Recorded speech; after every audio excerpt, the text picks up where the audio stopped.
federal agents just unearthed chilling new digital ghosts from the security network at Nancy Guthrie's residence. Snapshots capturing her main entrance, the paved approach, and the rear garden exposed shadowy figures and roaming vehicles hovering around the property in the agonizing countdown to her sudden vanishing. Picture this: a pair of haunting still frames capturing the exact same disguised phantom at that very same entryway of this vulnerable lady's sanctuary, yet carrying a deeply sinister discrepancy. Fast forward to February 10th, 2026. Top federal boss Kash Patel drops a bombshell, unveiling recovered doorbell footage that unmasks a face-concealed prowler lurking on her porch during the pitch-black morning hours. The entire world jumped to the conclusion that these two freezing captures belonged to one single horrifying evening, February 1st, 2026, the exact twilight when the 84-year-old matriarch was mysteriously erased from her quiet Catalina foothills estate down in Tucson, Arizona. Then came February 23rd, when deep-throat insiders spilled a terrifying secret to major news outlets, completely shattering everything we thought we knew about this chilling mystery. Get ready for the gut punch. One of those terrifying stills absolutely did not happen on February 1st. It was captured much earlier days, maybe even agonizing weeks in advance. This disguised phantom was no stranger to her porch.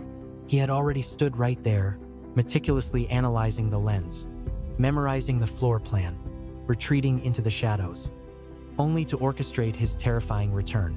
Upon his sinister comeback, he came fully equipped.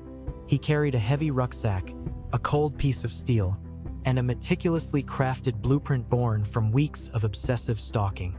To understand the gravity, you must know Nancy Guthrie, an 84-year-old grandmother residing all by herself in the upscale Catalina foothills district of Tucson, Arizona. We are talking about a remarkably peaceful, deeply rooted community, resting beautifully against the jagged Santa Catalina Mountains just north of the urban sprawl. This zip code is famous for its wealthy inhabitants, highly isolated estates, and immediate access to the most breathtaking, yet unforgiving, desert horizons Tucson has to offer. This woman happens to be the beloved mother of national broadcast royalty Savannah Guthrie, the high-profile anchor and morning show heavyweight, a household name across America's Sunrise broadcast television. Savannah has been a staple at her network since 2007, dominating the co-anchor desk since 2012. She shares the spotlight daily alongside her famous co-host on one of the most massively consumed early bird broadcasts in the entire nation. Yet, Nancy's soul is vastly deeper than just being the parent of media elite. She is a fierce matriarch who successfully brought up 3 kids, poured her heart into establishing roots in Tucson, and faithfully logged into her digital congregation virtually every single Sunday. Her neighbors treasured her as a gentle, incredibly discreet soul, fiercely loyal to her loved ones. Crucially, under every strict legal and clinical standard, she is a profoundly fragile senior, surviving strictly on mandatory daily prescriptions for a severe heart flaw. Her chest houses a surgical implant specifically engineered to track and force her pulse into a steady rhythm. That very same life-saving machine, which detectives eventually realized was synced up with her smart tech ecosystem, rapidly evolved into the absolute smoking gun for plotting the exact moments she was stolen away. Just as top county brass boldly declared during a massive February 3rd media briefing, this elderly lady physically could not traverse 50 yards on her own 2 feet. Getting around completely depended on the support of a walking stick. Her rapidly declining health entirely ruled out any chance she could simply stroll off her property, let alone during the dead, freezing hours of darkness, let alone attempting to navigate the brutal, unforgiving desert wasteland surrounding her block. Make no mistake, this fragile lady did not just open her door and wander into the abyss willingly. She did not suffer a mental lapse and amble off into the night. Someone ruthlessly extracted her from her sanctuary. Rewind to the twilight hours of January 31st, 2026. Nancy had just shared a warm supper with her closest relatives. It was completely uneventful, a wonderfully mundane, loving meal, just like millions of others happening in dining rooms all across the nation. Once plates were cleared, her son-in-law, Tommaso Chiod, Savannah's husband, escorted her back to her private residence. pulling up at roughly 9:50 p.m. Mountain Standard Time. That exact moment remains the absolute final time anyone on the public record laid eyes on her alive. Her sanctuary was a sprawling, one-level build tucked securely behind heavy community gates. Nestled at the dead end of a hushed street, her lot was bordered by identical affluent households, filled with elders and parents who prize intense isolation and maximum safety. This absolutely is not the kind of block where an unknown drifter could simply meander through without setting off massive alarm bells.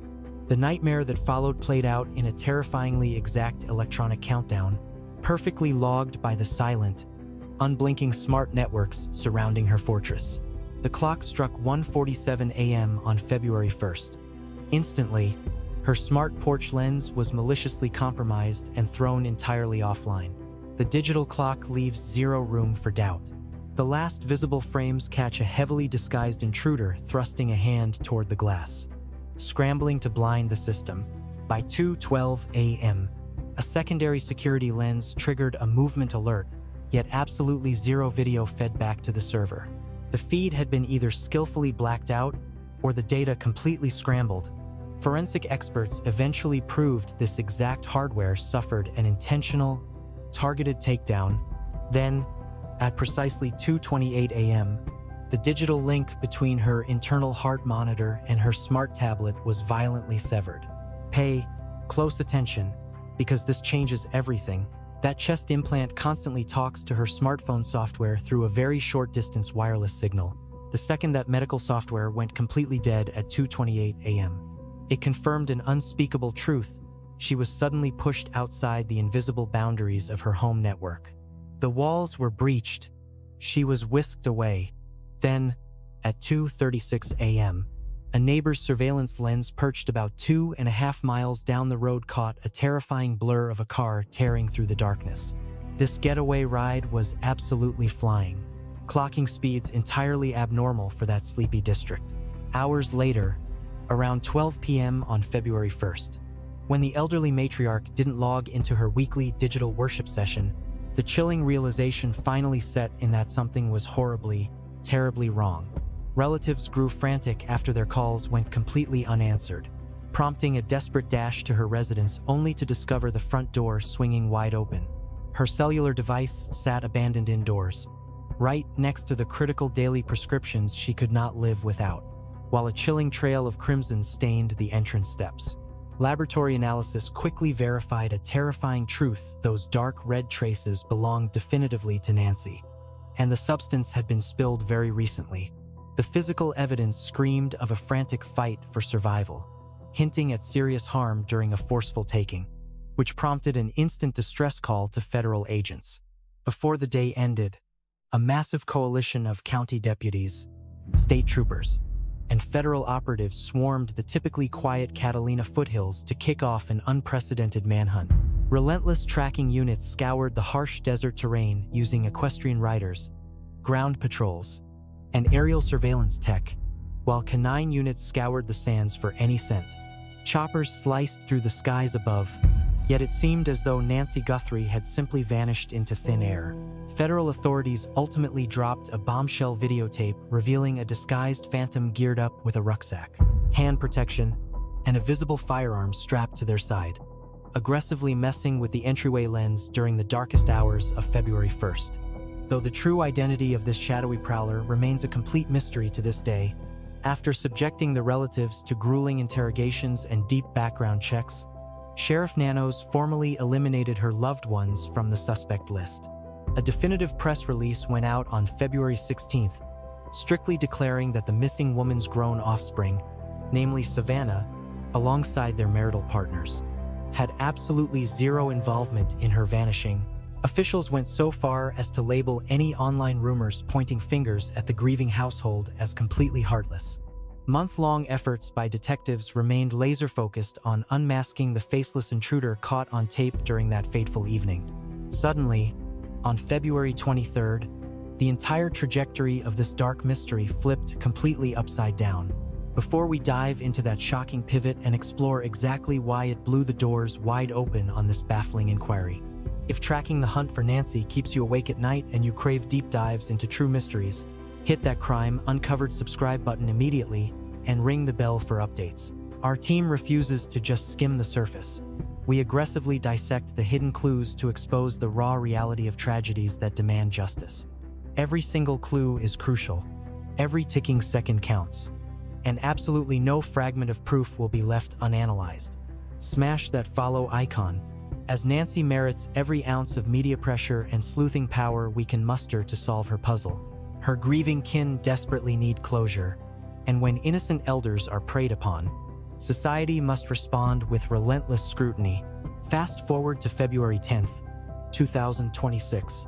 Exactly 9 sunrises after the matriarch was taken, top federal boss Kash Patel dropped a thread of digital bombshells online that completely stopped the nation in its tracks. Bureau agents teamed up with tech giant Google, the parent brand of Nest, whose security lens was ripped off the porch right after the victim was snatched. The hardware was forcibly torn away from the residence. Clearly, an arrogant move by the perpetrator, aiming to erase their digital footprint entirely.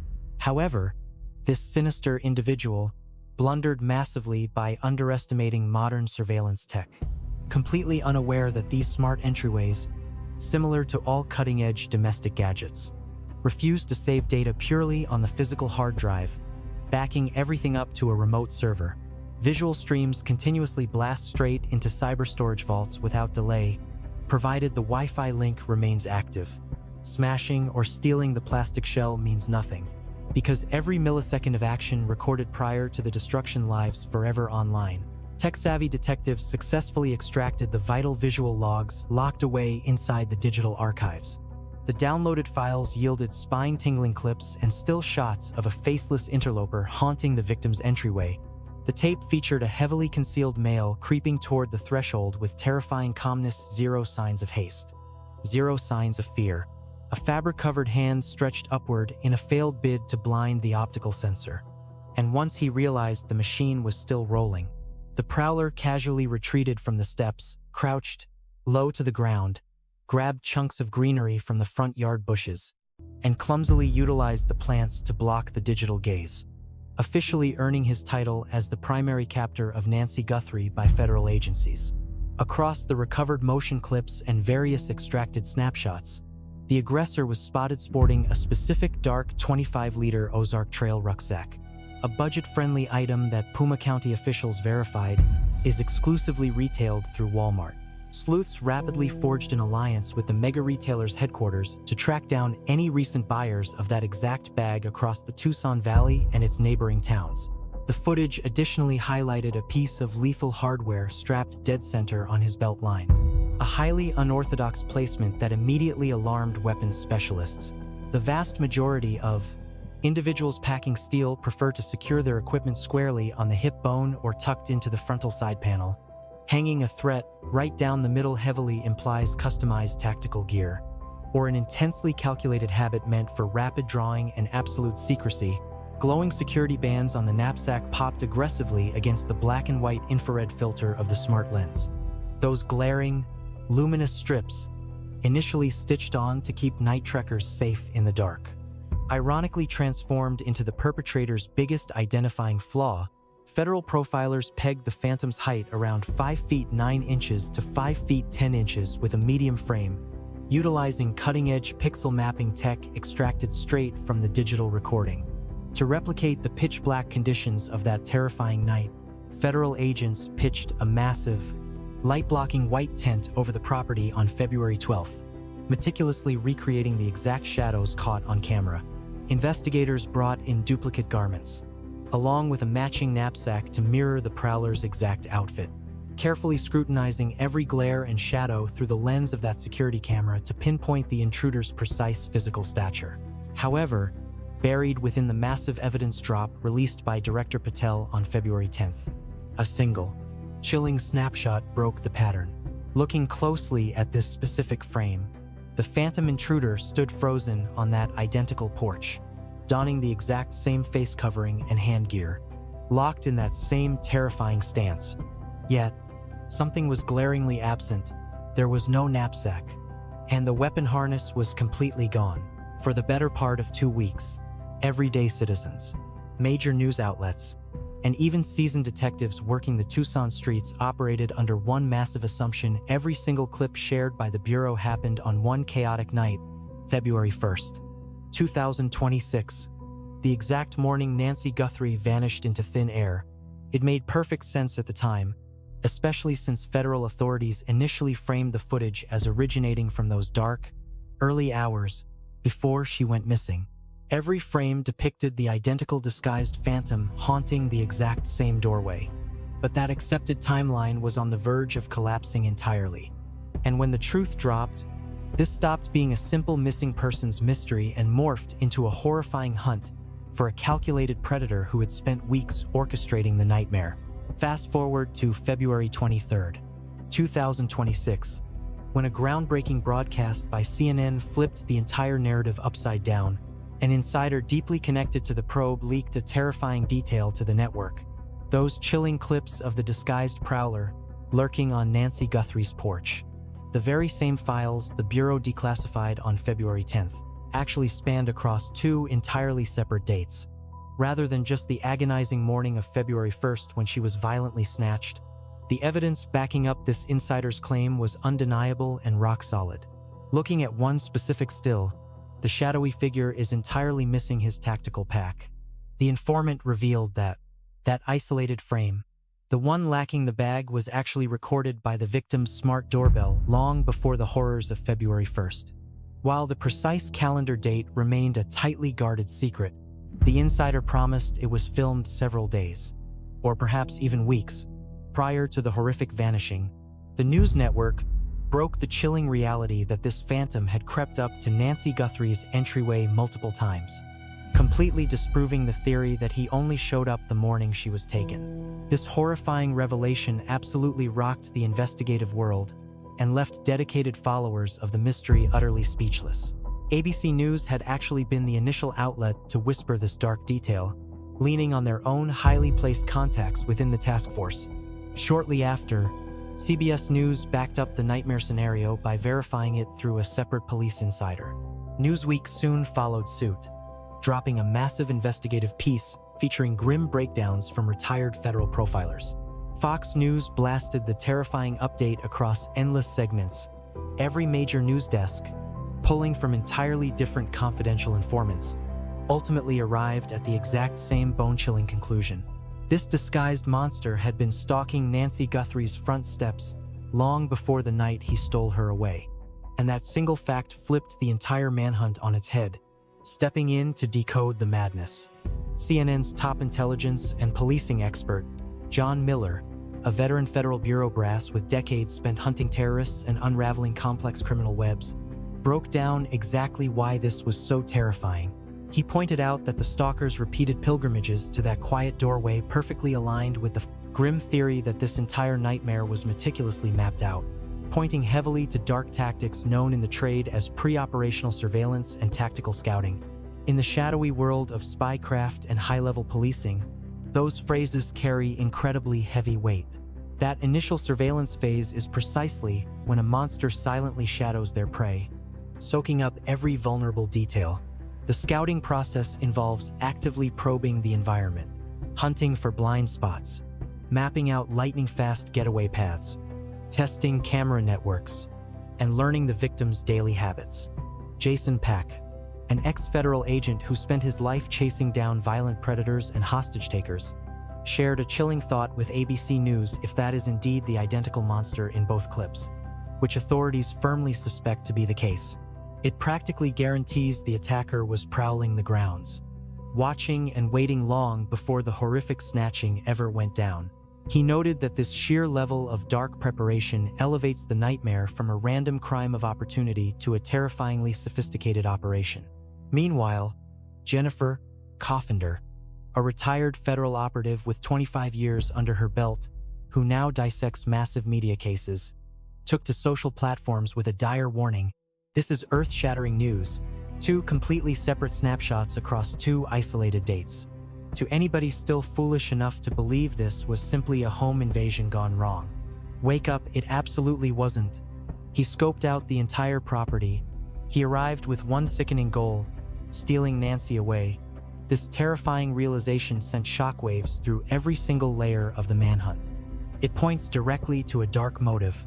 It implies intimate, dangerous knowledge.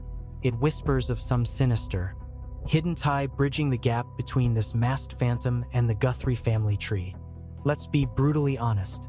Random thugs don't run military-grade scouting missions. Opportunistic crooks do not obsessively circle the same target over and over again before finally striking.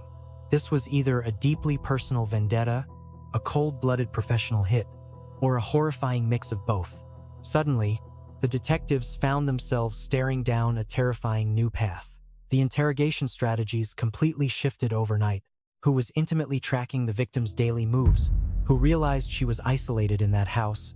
Who understood her high-profile connection to Savannah Guthrie? Who held the golden keys to her private life, grasping her schedule, mapping her property, and preying upon her deepest vulnerabilities?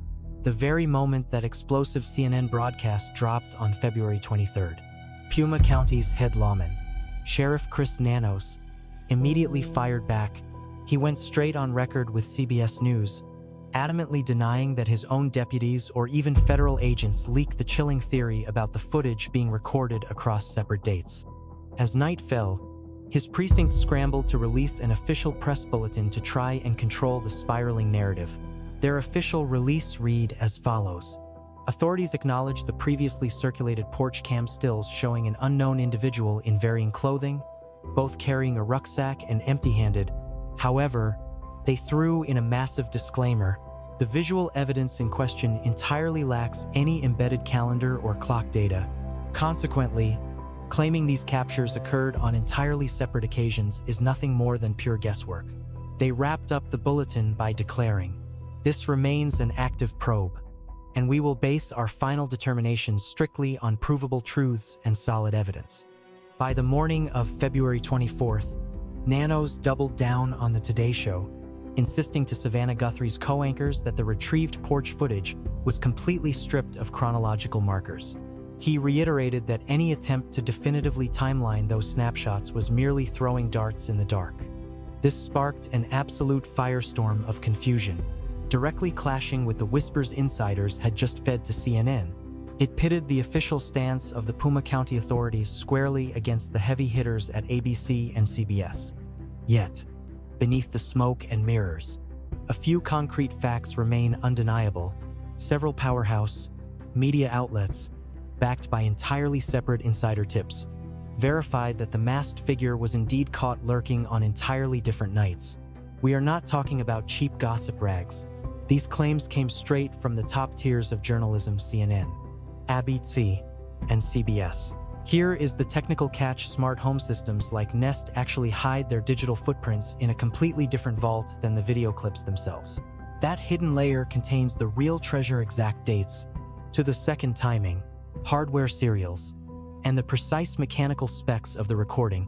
Whenever detectives pull these files down from remote servers, particularly if the actual hardware was ripped off the wall or messed with, the naked eye won't automatically see those crucial clock markers stamped across a standard picture file.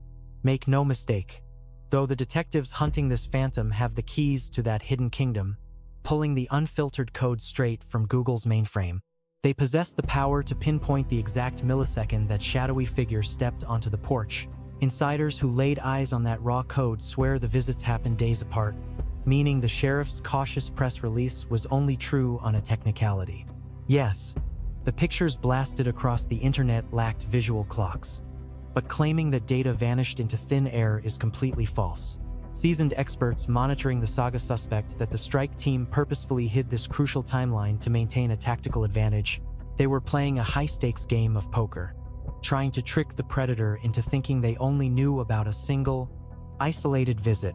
That brilliant trap shattered into a million pieces the second FBI boss Kash Patel blasted the evidence all over the internet, completely bypassing the local Tucson task force. According to an insider deeply embedded in the hunt who spoke to CNN, the sudden digital dump left both local badge wearers and federal agents stationed in Arizona absolutely blindsided by their own director's reckless uploads. That same informant revealed to the network that the boots on the ground in Tucson were convinced one specific frame shared by Patel, The bone-chilling shot of the prowler lacking his gear and weapon was not recorded on the dreadful night she vanished. Instead, it was likely captured weeks prior while the Phantom was silently studying his target's sanctuary. Detectives were desperate to keep the true nature of that frame under wraps, while they scrambled to unmask the shadow and his twisted reasoning.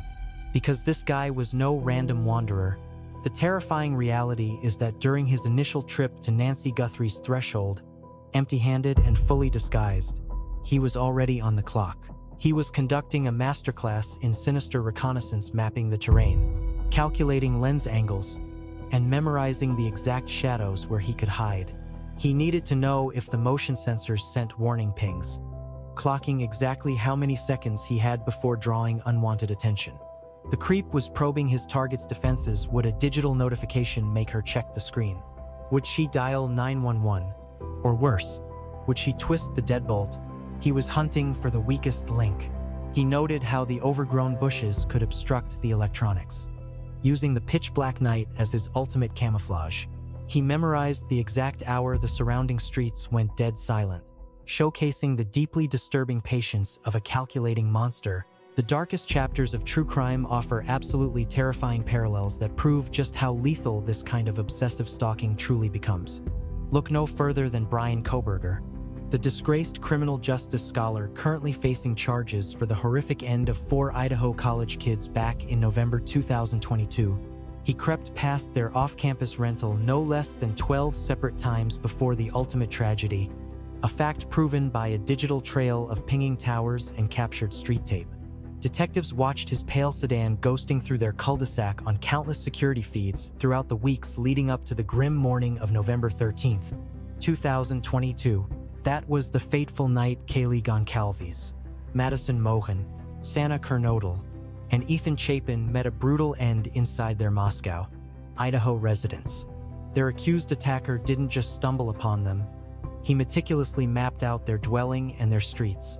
He obsessively tracked their daily routines, watching who came through the door and at what hour. Finally, when the stars aligned for his sinister plot, he slipped inside via a back patio entrance, executed his grim fantasy, and accidentally dropped the ultimate clue: a leather blade cover loaded with his genetic fingerprint. A single, microscopic trace of DNA fed into a cutting-edge ancestral database shattered his perfect crime, putting him behind bars just 6 weeks after the nightmare unfolded. By July 2, 2025, Kohberger finally admitted to the 4 brutal acts that ended those young lives. And on July 23rd, he was locked away forever with 4 back-to-back life sentences, stripped of any hope for freedom. But this method echoes an even more chilling monster: the infamous Golden State Phantom, Joseph James DeAngelo, a predator notorious for creeping into oblivious households weeks in advance, silently rearranging personal belongings just to test his prey's awareness. He would slip right through unlatched windows, drift quietly past sleeping faces, and plant subtle breadcrumbs of his intrusion, instantly abandoning the hunt if the homeowners caught on. Yet, if they missed these eerie warnings, he instantly knew they were entirely unprotected, completely blind, and doomed to be ambushed upon his sinister return. DeAngelo ruthlessly claimed no fewer than 13 lives and orchestrated over 50 unspeakable violations across the Golden State from 1974 to 1986. This mastermind dodged the authorities for over 30 long years, relying entirely on cold, calculated precision rather than mere luck. Fast forward to 2018, when desperate detectives finally dropped crime scene genetic data into GE Deadmatch, an open-source ancestry network. That single strand linked directly to a faraway cousin, prompting brilliant ancestry experts to painstakingly construct a massive family tree from scratch. The sprawling branches quickly dwindled, pointing the ultimate finger straight at Joseph James DeAngelo, an ex-cop hiding in plain sight within the quiet suburbs of Citrus Heights, California. Agents covertly snatched a casually discarded tissue right out of his garbage bin, securing the undeniable genetic proof they needed to end his reign of terror. Apprehended in April 2018, the disgraced officer eventually confessed to his multitude of fatal crimes, earning an absolute life sentence behind steel bars. Now, This exact same revolutionary tracing tactic is aggressively targeting the mysterious biological evidence left lingering inside Nancy Guthrie's compromised sanctuary. The intruder's initial scouting trip supplied absolute tactical gold, mapping out the precise angle of the security lens, calculating the recording boundaries, testing the infrared night vision, observing Nancy's nightly habits, gauging her reaction time to digital warnings, and plotting the perfect window to strike. And that second trip on February 1st, at precisely 1:47 in the morning, delivered Nancy into his hands, as detailed by major networks like CNN, drawing from ABC News, CBS News, and chilling insights provided by veteran federal agents. Alongside top psychological profilers, a terrifying timeline has finally crystallized surrounding the Shadow's dual appearances at Nancy Guthrie's property. That terrifying first encounter, where footage caught him completely devoid of his heavy tactical bag and weapon holster, was very likely a calculated dry run. This phantom deliberately crept up to the porch, positioned himself right in the lens's view, and undoubtedly set off the motion sensors. These smart devices are designed to ping the resident's mobile screen the exact second any movement breaches the perimeter, assuming her device was within arm's reach and the volume was up. A warning surely popped up on her screen, leaving us with a haunting question: did she actually notice it? Did she tap the notification to witness the live feed, locking eyes with a masked terror on her screen? Or did she dial authorities in a panic? Shockingly, official logs show absolutely zero reports from Nancy regarding a prowler lurking outside in the days leading up to her sudden vanishing. The dispatch records reflect 0911 calls originating from that house, pointing investigators toward three extremely grim scenarios. The disappearance of Nancy Guthrie is more than a haunting mystery. It is a powerful reminder of how fragile safety can be and how deeply communities must care for one another. An elderly woman, living quietly in her own home, vanished in the darkness of the night. Behind the investigation, the cameras, and the headlines stands a simple truth: every human life is precious, and every person deserves to feel safe in their own sanctuary. This tragedy teaches us the importance of vigilance. Danger often does not appear suddenly. Sometimes it builds quietly in the shadows. The evidence suggests that someone studied the home, watched patiently, and planned carefully. That realization reminds us that awareness, looking out for our neighbors, paying attention to unusual behavior, and speaking up when something feels wrong can be the difference between safety and tragedy. At the same time, this story reveals the strength of compassion and unity. Thousands of people have stepped forward with tips. Investigators work tirelessly day and night, and a family refuses to give up hope. Even strangers across the country have joined the search, proving that empathy still binds communities together. Nancy Guthrie's story urges us to protect the vulnerable, support one another, and never ignore the small warning signs around us. Because in the end, justice and safety are not created by institutions alone. They are built by a watchful, caring society.